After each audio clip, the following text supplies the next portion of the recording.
Comment la pédagogie Montessori peut aider les enfants à apprendre facilement et comment est-ce que vous pouvez détourner le principe du matériel Montessori chez vous à la maison avec très peu de budget.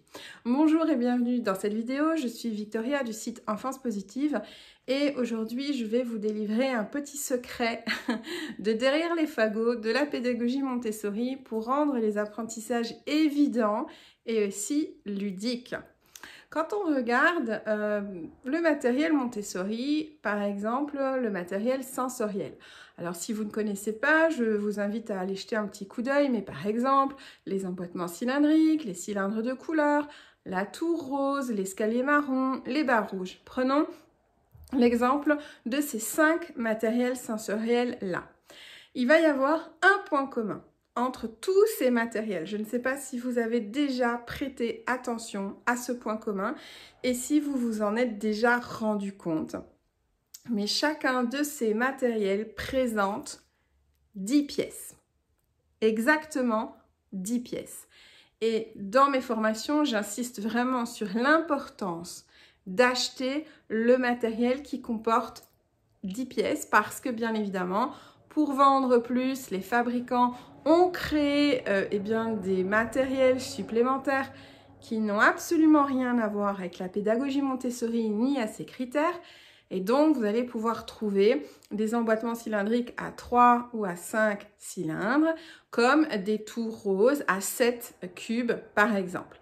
Pourquoi je dis que ça n'a plus aucun intérêt et pourquoi ça n'a rien à voir avec les critères de la pédagogie Montessori? Parce que la pédagogie Montessori, c'est une pédagogie qui est scientifique. Scientifique, ça veut dire que Maria Montessori, qui était médecin, il faut quand même le rappeler, et qui a mis en place une démarche scientifique pour mettre au point sa pédagogie, et elle a fait en sorte que son matériel soit étalonné et soit mûrement réfléchi.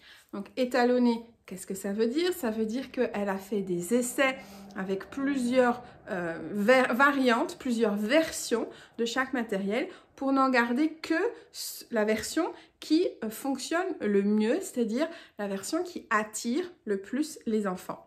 Donc ça, c'est pour ça qu'on dit qu'il est étalonné. Mais ce n'est pas que pour ça qu'on dit qu'il est scientifique. On dit qu'il est scientifique parce que derrière un matériel, par exemple, comme la tour rose, où on se dit, bon, allez, c'est 10 cubes que l'on va empiler. En plus, c'est un matériel qui a tellement été copié et détourné par les industriels que on a l'impression de la connaître et de la voir partout. Ce qu'il faut savoir, c'est que derrière quelque chose d'assez simple comme la tour rose, il va y avoir énormément de réflexion. Pourquoi est-ce qu'il y a notamment 10 cubes? Pourquoi est-ce qu'il y a 10 cylindres dans les emboîtements cylindriques? Pourquoi est-ce qu'il y a 10 cylindres dans les cylindres de couleur, 10 cubes dans la tour rose, 10 prismes dans l'escalier marron et 10 barres dans les barres rouges? À votre avis, pourquoi est-ce que c'est 10? Est-ce que vous avez déjà réfléchi un petit peu à ça? On a 10 barres, 10 cubes, 10 cylindres, tout simplement parce que notre système mathématique fonctionne sur une base 10.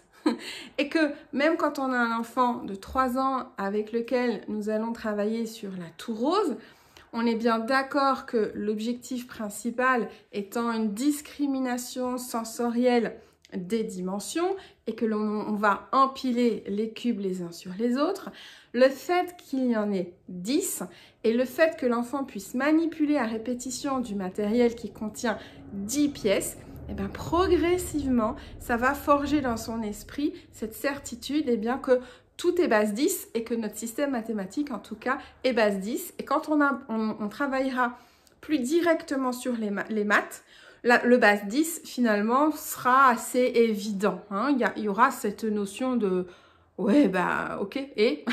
hein. Donc, cette notion un petit peu d'évidence, comme ça, j'adore. C'est un kiff total quand j'explique un truc à un enfant, mais qui a été travaillé sans qu'il s'en rende compte pendant des mois avec du matériel Montessori qui présente des objectifs secondaires excessivement riches. Hein. Souvent, on se dit, allez, ça sert qu'à ça. empilé et puis c'est tout. Non, enfin, c'est colossal, c'est énorme tout ce que ça vient travailler. Hein. Je parle à tout rose, mais c'est pour tout le matériel comme ça.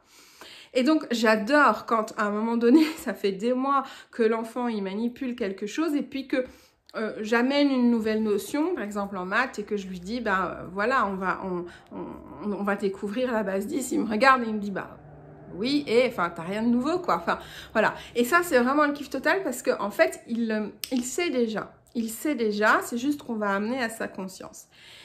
Donc, l'idée, aujourd'hui, c'est de se dire, voilà, si c'est tellement puissant, si l'enfant, rien qu'en manipulant des objets qui sont constitués par groupe de 10, si rien qu'en faisant ça, sans à aucun moment mentionner ça. Enfin, je veux dire, quand l'enfant manipule les emboîtements cylindriques, les cylindres de couleur, la tour rose, l'escalier marron, les barres rouges, à aucun moment nous allons dire « Oh, as-tu remarqué combien de pièces il y avait ?» Déjà parce que ça se trouve, il n'en est pas du tout là au niveau de la numération et qu'il ne sait pas compter jusqu'à 10, déjà premièrement. Et qu'en plus, ça n'a absolument aucun intérêt puisque l'objectif, c'est de faire ce que Maria Montessori appelait une éducation indirecte. Nous y voilà donc. Comment est-ce que vous, à la maison, et sans matériel Montessori, vous allez pouvoir travailler cette éducation indirecte, c'est-à-dire comment est-ce que vous pouvez proposer du matériel, des jeux, des activités à un enfant, sans matériel Montessori, mais qui travaille un petit peu sur ce même principe-là. Alors, je vais rester sur la base 10 puisque c'est ce que je vous ai expliqué dans cette vidéo et puis que sinon, ce serait tellement colossal qu'il me faudrait plein de vidéos pour pouvoir le faire. Je vais déjà me centrer sur la base 10. Un truc que les enfants adorent et qui est très efficace, c'est le petit jeu là qui se trouve à ma gauche depuis le début de la vidéo. Je ne sais pas si vous l'avez repéré, mais ça n'est pas du tout là au hasard. Les matrioshkas ou bien les poupées russes. Alors, celles-ci, ce sont celles de ma fille. J'ai encore un autre modèle dans le centre pédagogique que j'ai créé et qui vient directement de Russie. Ça a été ramené par une amie à l'époque. Donc, ceci, c'est un modèle que l'on peut trouver beaucoup moins onéreux d'ailleurs sur Internet, les poupées russes ou matrioshka. Le principe des poupées russes, tout le monde le connaît, hein, c'est que à l'intérieur d'une poupée, il y en a une autre, etc. D'ailleurs, moi, j'adore, hein, les puristes diront que c'est pas Montessori, mais on s'en fiche. J'adore mixer les matrioshkas avec la tour rose. Quand l'enfant maîtrise la tour rose, lui proposer d'associer avec les matrioshkas, c'est top. Et il va pouvoir le faire. Pourquoi? Parce que, devinez quoi? C'est un lot de 10 que j'ai ici. C'est un lot de 10 matrioshkas que j'ai là. Donc, 10 matrioshkas, par exemple, de proposer dans un panier 10 cubes de construction, de faire un jeu de, par exemple, pour faire des gradations, vous pouvez prendre 10 feuilles d'un arbre, par exemple, de 10 tailles différentes et l'enfant va les classer de la plus grande à la plus petite ou de la plus petite à la plus grande, par exemple, mais par 10. Ça pourrait être la même chose avec des... voilà, avec des lacets ou avec des rubans de 10 tailles différentes. L'idée, c'est que l'enfant manipule le 10. Qui manipule le 10 dans un format jeu. Hein? Le but ici des matrioshkas, c'est de ramener du ludique, c'est de ramener du jeu. Donc, de réfléchir à comment... Finalement, vous pourriez penser base 10, base 10, base 10 en permanence, peu importe ce que vous allez proposer dans la manipulation en fait à l'enfant, de tout réfléchir en base 10. Ce qui fait que l'enfant, il va manipuler la base 10 sans réfléchir, enfin sans conscientiser ça, mais que le jour où vous allez introduire les maths ou que l'enseignant va introduire les maths, eh bien, il va y avoir cette espèce d'évidence, comme je vous ai dit tout à l'heure, oui, et, enfin, ok. Donc, rien de nouveau sous le soleil, mais c'est ça qui est magique, c'est qu'il savait sans avoir appris, entre guillemets, et donc il a capitalisé énormément de choses, il a appris sans avoir fait d'exercice par rapport à ça. Ce qui fait que du coup, on va pouvoir aller beaucoup plus vite par la suite sur les apprentissages. C'est pas une course. Le but, c'est pas de faire une course. Quand je dis que ça va aller beaucoup plus vite, c'est pas dans le but d'être surdoué, de sauter des classes, ce genre de choses. Quand je dis que ça va aller plus vite, c'est que c'est surtout, ça va être plus fluide, ça va être plus facile, que ça va être plus agréable, qu'il y aura moins d'accros parce qu'on aura préparé le terrain en amont. Donc ça, c'est un des grands secrets de la pédagogie Montessori. Faire de la préparation indirecte pour les apprentissages. Ici, pour les maths, base 10, c'est la base de notre système mathématique. Comment est-ce qu'on peut faire? Par exemple, avec les matrioshkas.